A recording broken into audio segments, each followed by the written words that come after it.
Hey guys, welcome back to my channel. Today, as you already know from the title of this video, is a cooking video. My name is Dhivya Sahadevan and this is my channel where I do a little bit of cooking, I do a little bit of DIY, I take care of my son and I do a lot of CG. So if any of these appeal to you, make sure you subscribe to my channel. If you know me, you already know that I'm a Malayali and I'm from Kerala, and in Kerala we love to eat fish. Or maybe after we. According to me, I think there are two kinds of fish eaters, those who like fish fried and those who like their fish in a curry. So I am clearly a person who loves fish fried. I've never really enjoyed fish curry. It's been too spicy for me and I always preferred the fish to be fried. So today's recipe is the only kind of fish curry I'd love to eat. It's kind of got the best of both worlds. It's a fried fish curry. So this is one of the recipes which my mom used to make for me because she knew that this was the only fish curry which I would eat with all my heart. So this is my Amma's special recipe. Like, I even asked her like where did she get this recipe from, and she told me that she just kind of put things together and this is how this fish curry was born. So I really hope you guys try it out too, especially if you don't like fish curry. You should try this out because it may actually change your mind. So without saying more, let's start cooking.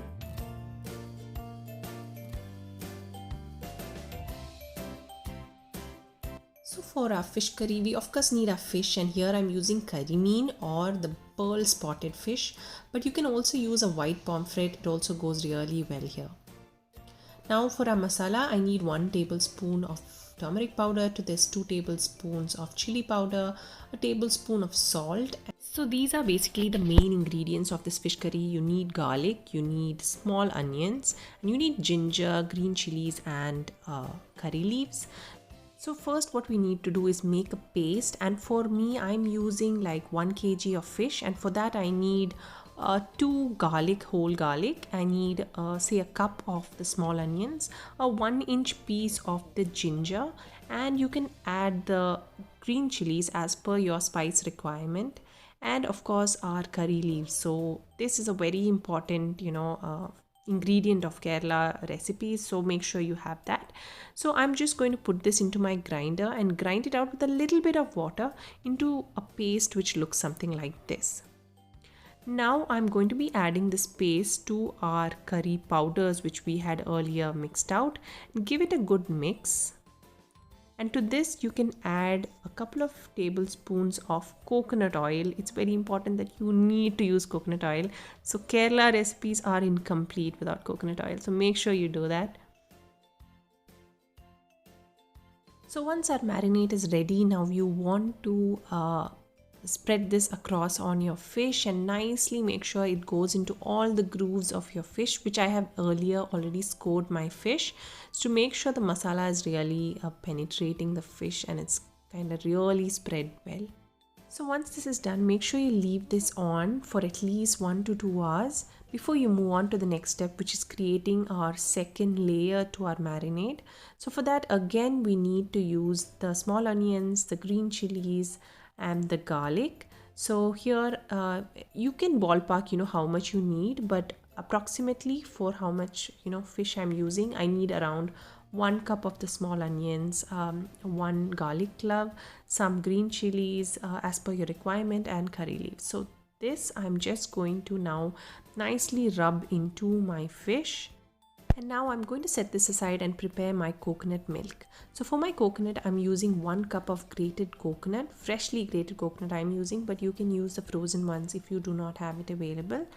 And to this I'm adding the equal amount, 1 cup of water, and I'm going to mix this and extract the coconut milk using a cloth. And next step is to really fry our fish, and now I'm just going to move off all the masala, the onions and the green chilies, just shake it off a bit and then put it into my coconut oil which is hot and fry it until it's well done. So you want to reserve this masala for making our curry, which we'll be using in our next step. So now we're just going to fry this, turn it around after a minute or so, just like you would fry your normal fish. Once it's done, it should be looking nice and golden brown like this. And now at this point, you want to just pick it up, drain the excess oil, and then move it into a separate dish. You want to keep this aside for now, and now we're going to go ahead and make our curry. So this oil, you want to reserve this oil, don't throw it off. So I'm going to put my bowl where I'm going to make my curry now, and I'm going to just pass this oil, which has all the fish flavors, into this bowl. And now we're going to get ready to prepare our curry. For that, I'm adding a little bit extra oil, and at this point you want to add all your onion and ginger and garlic and green chili masala that we had made, and you want to fry this until it's cooked and it loses that raw smell. At this point, you can add a teaspoon or so of salt and then just give it a good stir and continue to sweat the masala until it starts to look something like this. So it's got a little brown, and at this point I'm going to add 1 tablespoon of chili powder and then again give it a good stir to mix it. Next, we're going to be adding 1 cup of water, and that will really help bring everything together. You can scrape down the sides and really mix it well, and this will form your curry base, which is starting to form now.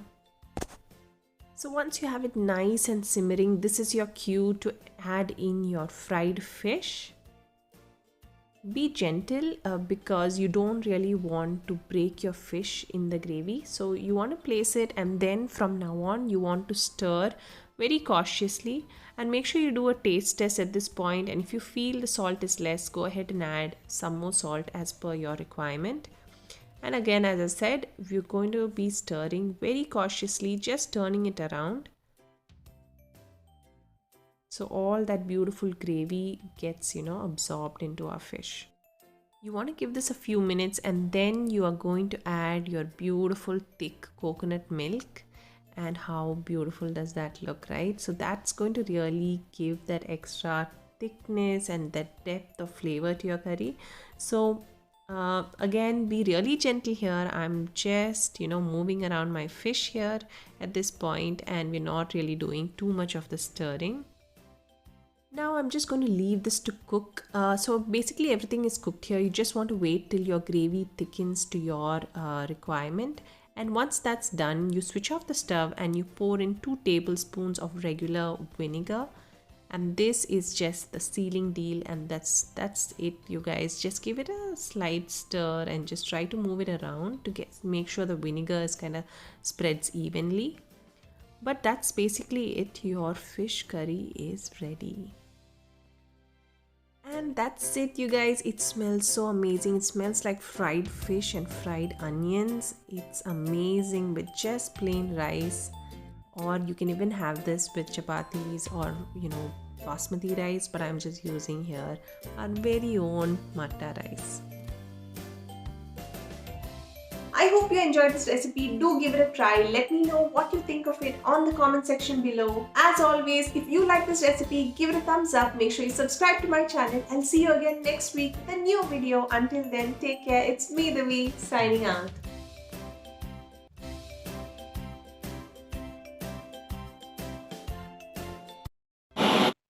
അയില വറുത്തതുണ്ട്, കരിമീൻ പൊരിച്ചതുണ്ട്, കുടംപുളിയിട്ട് വെച്ച നല്ല ചെമ്മീൻ കറിയുണ്ട്.